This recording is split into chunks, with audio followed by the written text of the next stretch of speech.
Good morning, everybody. Good morning. Hopefully I got you with the title. Hopefully you're like, what the heck is Kendall talking about today? Wake up irritable and embrace the stress. That sounds like a fuck no. Sounds like a fuck no. And just FYI, because I hate, actually, you know what? You want to know what makes me irritable? I'm going to tell you what makes me irritable.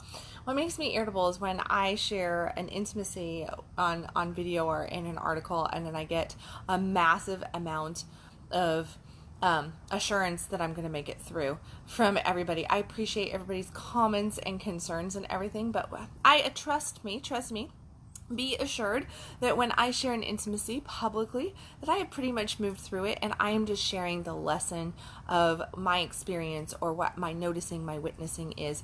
It's not that I am feeling like my world is falling apart by any means at all. I freaking love my life. I have an amazing life. So very, very blessed, worked hard at being this blessed.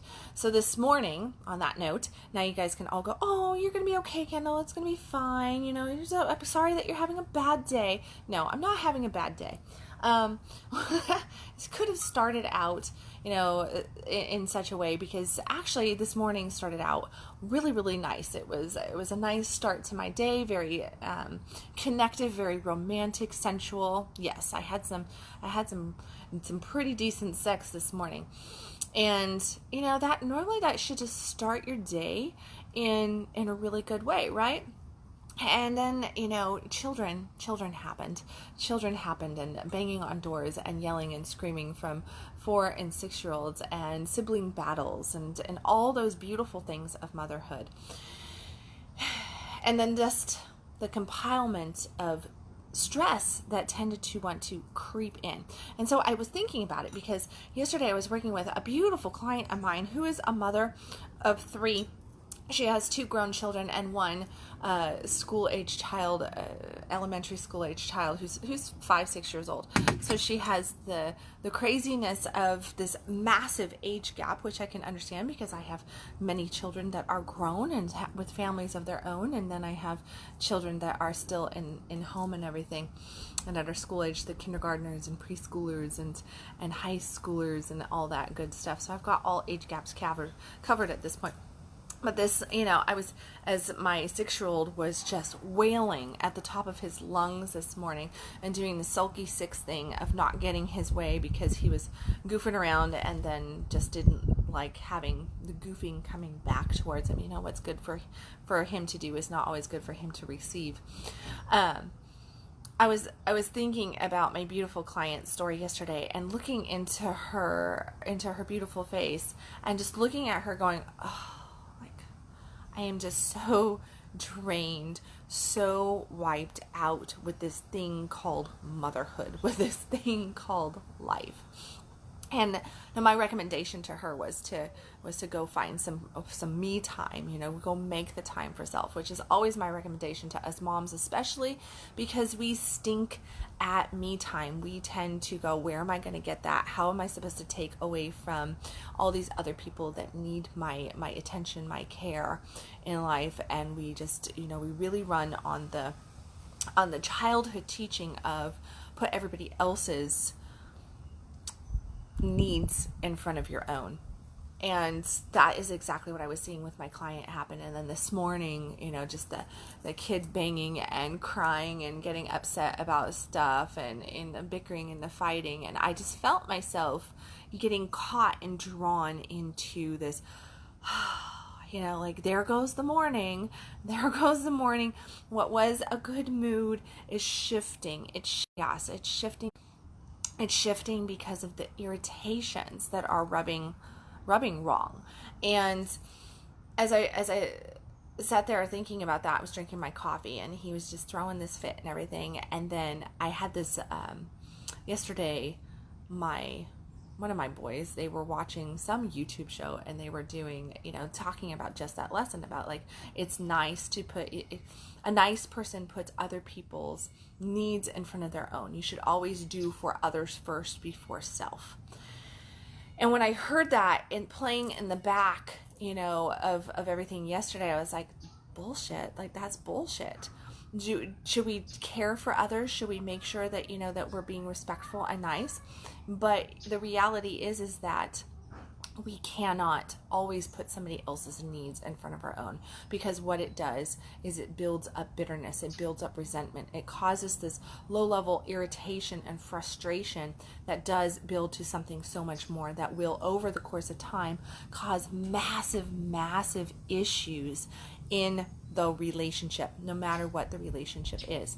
It is far better to go, whoa, here's a boundary, here's what my needs are too, and this is not, we're not talking about wants that we perceive as needs.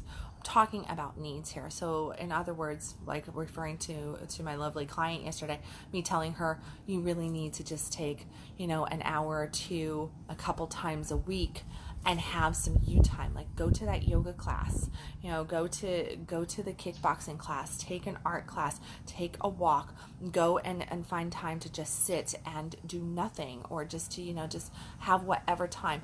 It is so important to have those points in life. And here's the thing. Us women, and I am going for us as ladies out there, us women who are mothers and working jobs or building businesses and caring for houses, whether we have a significant other or not, is almost beside the point, because we all have, if we're single moms, then we have it all of it, the weight of everything on us. But there's many moms out there who have partners who are helping carry the financial strain, but still find themselves feeling like they're carrying the weight of 10 worlds on their shoulders, because they are overly concerned about their children, about their their work, about the household. It's it's like, I was talking to somebody, and the basic run, and it's very common to mine. And if you're a guy listening to this, here's the land of motherhood. You get up at 6 a.m. and if you're lucky, you've had a few hours of decent sleep. If a child hasn't woke up with a nightmare, if a child hasn't, climbed into bed with you and sprawled out, starfished in the middle of the bed, where you find yourself sleeping on about this much of the bed, and, a hand getting smacked into your face every 5 seconds, so to wake you up in a startle. But you get up at 6 o'clock in the morning, you make your coffee, you go pee, you start in on making school lunch, on making sure that whatever paperwork is done, it gets done, because you probably didn't have time the night before. If you had time the night before, score, you got that done then the night before. You make sure that breakfast is done. You get your child up. You fight with them to get them up, because they're a typical kid and they don't want to get up, and they're like, no. So you're trying to get them dressed while they're still like, this limp noodle in bed, and they're fighting you, and you spend all this time, and you feel this frustration rising up inside of your body, and you're just so frustrated because you're fighting just to get their body dressed.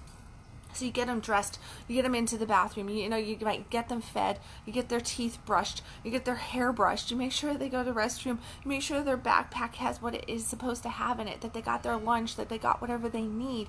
Then you crate them out the door. In one fashion or another, you've got to get them to school. Whether that is walking them to a school, whether it is watching them walk to the school, whether, or maybe it is, like in my case, you got to load them up in the car and you got to drive 25 minutes to the school to get them to the school. So you get them to the school. Now you've made it here. You're running on like one cup of coffee and maybe a couple of tidbits of some food that you stole off of their plate, or as you were cooking, you munched your way through.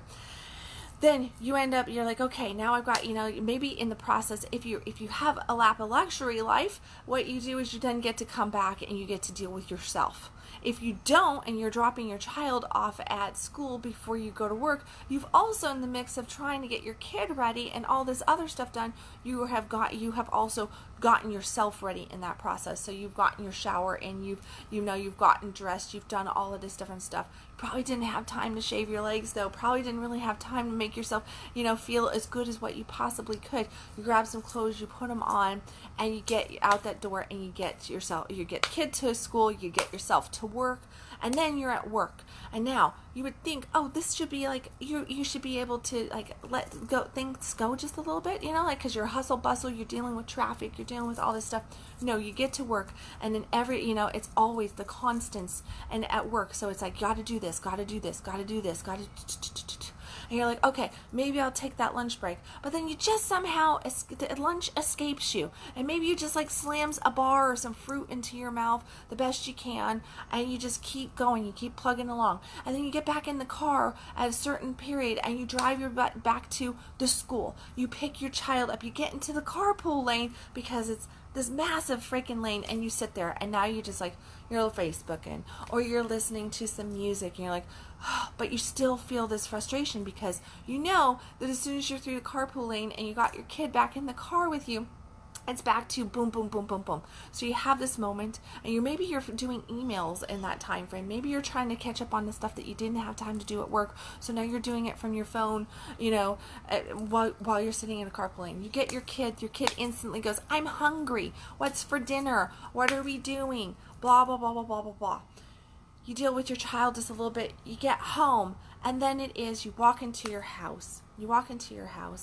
And you've got to do the dishes, and you got to clean the bathrooms, and you got to catch up on the laundry, and you look around and the animals need cared for, grocery shopping needs done, all this different stuff needs done, and all of it takes time. So you just go boom, boom, boom, boom, boom. You start cranking out those household chores, and you get all of that done, and then inevitably it's dinner time.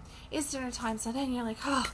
So then you cook dinner, you clean up from dinner, and then you help your kid with homework somewhere in this process as well, probably making sure that they get their bath as well before they go to bed, and that everything is taken care of. And then you finally reach somewhere between 8 and 9:30 at night now, okay? Somewhere between 8 and 9:30 at night. Your child goes to sleep, and you go,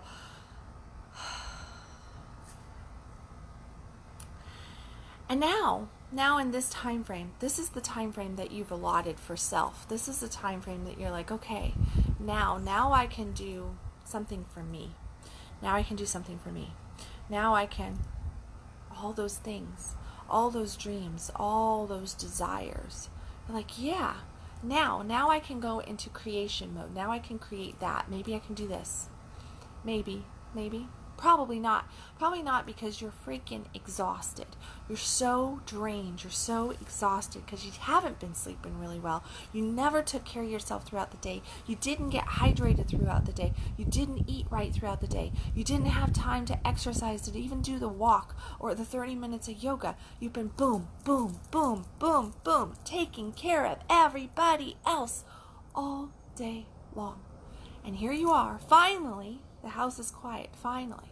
Now, if you were a single woman and there's no man there to connect with, then you're like, okay, maybe you turn on a show and you're like, okay, I'm just gonna decompress for a second. I'm gonna watch a show, and you end up falling asleep during the show, or you get so caught up in it because you're just so overworked and so overwhelmed that you just need that decompression. So you're like 1 show, 2 shows, pass out. Okay? Maybe you have that. Maybe the phone rings and somebody else is needing your attention. You didn't get that time frame, there either. Maybe your kid wakes up a couple times because of nightmares, or they need mom for something, whatever. So maybe it's interrupted. Maybe you do get time and you do spend a couple hours because you actually wake up at nighttime. So you get some creative charge. You actually get to work on a project that you want to work on. Maybe it's something like that. Maybe it's just that you get some organization done to make your life more at ease, afterwards. If you have a guy in your life, you have a partner in your life, guess what happens somewhere after this time frame that kids have gone to bed? Your partner now wants attention. Your partner now wants time. You're sitting there and you're still thinking about, oh, I still got tomorrow. I've got to get this going. I got to do that. All the strains, all the stresses, all the stuff that irritates, all the things that worry is what you're thinking about. No matter if you're watching TV or your partner's going, come on, honey, let's go have some fun. Let's go have some fun. And you're like, and you're just overthinking it, and you're feeling into it, and you're so stressed out about all this stuff. But if you have a partner, at some point you're just like, oh, fine, just shut up. Here's some sex. Here, let me take care of you too. Just leave me alone after that. So you find yourself, anywhere from 10 minutes to 2 hours. A lot of people is just 10, 15 minutes, So, and you go, oh, yeah, that's so great. Amazing. You're awesome. Leave me alone. Because you're not really into it, because you really aren't feeling it, because you haven't had time to actually get present in your own body. You haven't had time to actually connect with self, let alone be able to intimately connect or authentically connect with another person in that moment. You're still caught up in all the hustle and bustle, the chaos, the irritations, the frustrations in your own mind. This is the life of so many mothers out there, of so many women out there. And it causes bitterness. It causes resentment. It causes frustration. It is an astronomical amount of stress. I read an article about a month ago that I think my daughter, who's mom of 3, she posted something about like the fatigue level of mothers today is it's just this epidemic that is going on because so many women are just doing exactly what I just said. And our world doesn't look at a lot of that as though it should really be stressful or strenuous on the human body, but it is, because the majority of women do not have strong support systems. They do, even their partners, it might be, like I said, helping financially support, but the partners typically are not helping the physical support that the house needs or the emotional support that a woman needs in these times. Because guess what? In the midst of all that I didn't cover was whatever's going on hormonally in a woman's world, internal world, is going to affect a lot of that, and then you throw in all of the different things that are being diagnosed these days. The majority of women are on some sort of antidepressant. They're on at least 1 to 2 antidepressants. I think I read somewhere that that anybody over the age of 35, that the majority of, it was like 60% or something, of people over the age of 35, at a high level of women, were on at least 4 to 5 antidepressants. Why 4 to 5? Because you take one, it makes you more suicidal, makes you more grumpy, moody, crashes your mood. You got to take another to offset that. But then this one has some side effect that you got to take this one for, and this. Next thing you know, you're taking 3, 4, 5 different medications because you're so angry, because you're so depressed, because you're so empty. And that's what it all comes down to. It comes down to emptiness, because we as human beings don't care for ourselves. We don't care for ourselves. So we get into this mode of depression and anger and frustration, which causes us to overthink, and we have high levels of anxiety and stress and frustration in our lives. I encourage you today, especially if you are a mother, especially if this story, if you're like going, yeah, that's so my life, or something very close to that, like that's similar to your life. I encourage you to not necessarily go towards the pharmaceuticals or the non-pharmaceuticals, the masking of, but to actually ask yourself the question of, why am I not happy? How could I be more happy? We get really, really scared to ask ourselves the question of, why am I not happy? I was talking to a sweet client of mine who said, yeah, but I don't want to go there because I'm really scared that I'm going to find out that I'm really fucking angry. That I am so angry, and that if I allow myself to feel how angry I am, that is going to blow up my whole world. I can't afford to allow myself to feel my truth, because my whole world will go amok. I will end up destroying my world. In other words, she would end up destroying her marriage. She would end up, uprooting herself from everything that she has built over the last 20 years or so. She would end up uprooting that if she actually asked herself, why am I not happy? Because she's like, my life is really nice. It's really nice. Like, I got the house, I got the cars, I got the travel, I make good money, my guy loves me, my kids are all healthy, everything is great in this way, everything's great in that. And but I know that I'm really angry. I know that I'm really, really angry. And I know that I'm really, really sad. I know that I'm not happy. I know that I'm really frustrated with my life, that I'm not living for me. I'm living for everybody else because I'm taking care of everybody else. And there's nothing left. There's nothing left for me. Years ago, I wrote an article called The Virus Question. And in this article, I share a story that I snagged from, Paulo Coelho, the author of The Alchemist. And I don't remember what book it was that I read. I've read most of his books. I love him. He's such an amazing author. But he told a tale in one of his books, and it was all based on this question of, why am I not happy? And he referred to it as the virus question. And that, in relationship, as he shared in this particular book, whatever one it was, maybe I say it, if you look up the article, The Virus Question, on my blog at kendalwilliams.com. He shares about how we get together with somebody, and it's like we're a railroad track, and the railroad track is however many inches from side to side, and it's this hard metal, and we travel through our relationship life with this other person, and we're supposed to just remain this far apart, no closer, no further apart. There is no room for us to move about. There is no room for us to have a bad month, a bad year, to be more needy or to need distance. We're just to remain exactly as is from the beginning until the end. And that is how we're supposed to move through life. And what this does, this concept of that we can't ebb and flow in our relationship, that we can't ebb and flow in our life. And I have a few clients that ask, well, why is it that, and it is men who come to me and they ask me, why is it that my woman, that my wife, that my girlfriend, that she's always different? Why is it, and they'll say, and I hear you're like, oh, over here, and then you're over here, and you're other. And I'm like, welcome to the land of women. Like, we don't know what's going on here either. But when we put ourselves into the constraint of this railroad track, like is shared in this particular posting, I'll have to put it on here for you guys.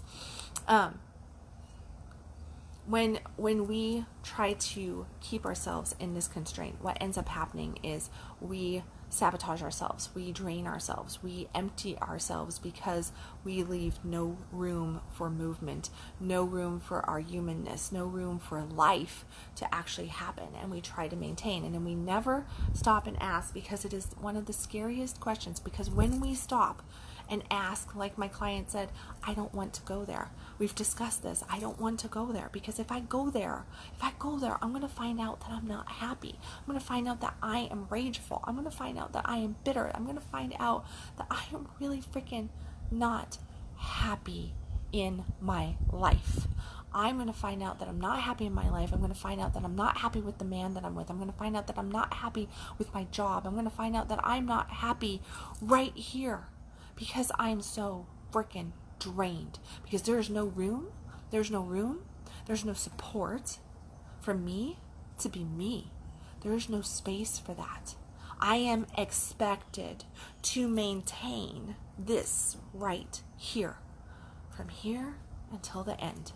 This is what I have to do. I have to give of myself and put every other person, every other situation, everybody else's responsibility, desires, dreams, goals, needs, boundaries, everything in front of me.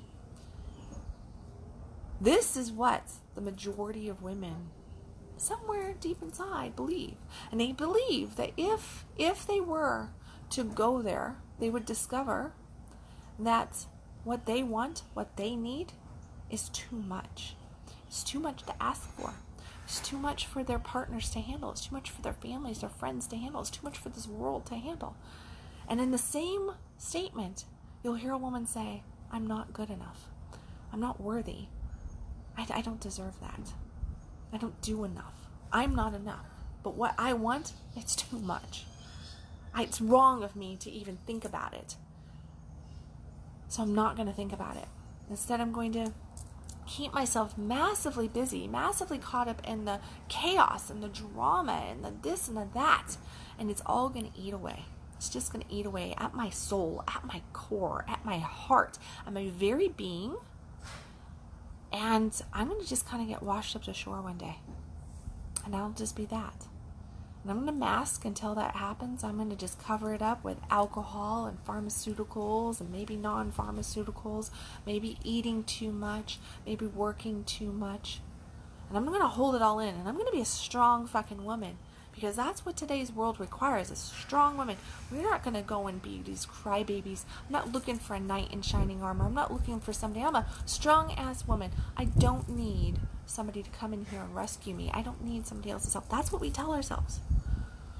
We tell ourselves that, and it just keeps us contained and bottled up and more bitter, more frustrated, more stressed out, and more sacrificing of who we are. And at the end of the day, we find ourselves fatigued. We find ourselves sick. We find ourselves full of cancer and all these different diseases. All these different diseases that are just eating away at us because we have not taken care of self. We have not given ourselves enough time, enough focus, enough honor. We have not loved the most important person in our life. And if we really truly love and want to help these other people in our life, if we really truly want to be able to maintain and to give at the level that we give, how is it possible for us to do this if we just eat away at ourselves? Doesn't it make logical sense that if we never fill our gas tank, that at some point our car is just going to come to a dead stop? If we never change our oil, doesn't it make sense that at some point it's just going to burn up the engine?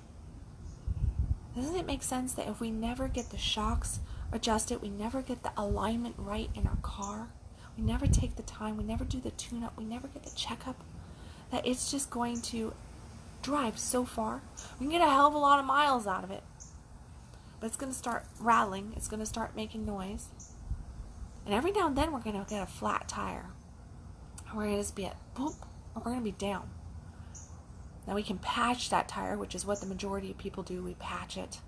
We put the same old freaking tire on there, and we just go, nope, I'm going to push through, I'm going to push through, going to push through, going to push through. And we never stop and actually fill up the gas tank. We drive past the gas station, and we go, oh, but I only have, $5 in the bank. Shh, $5 in the tank.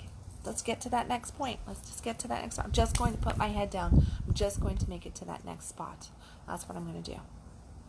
So we never slow down and give ourselves just a little bit of love. And what occurs is that irritation, that bitterness, that frustration builds up shame and guilt, resentment, pain, jealousy, rage, massive level of depression, massive level of depression. Now, yeah, sure. I shared this morning, of like my kid getting all frustrated and yelping and doing all this stuff. And that's so minor. It really is.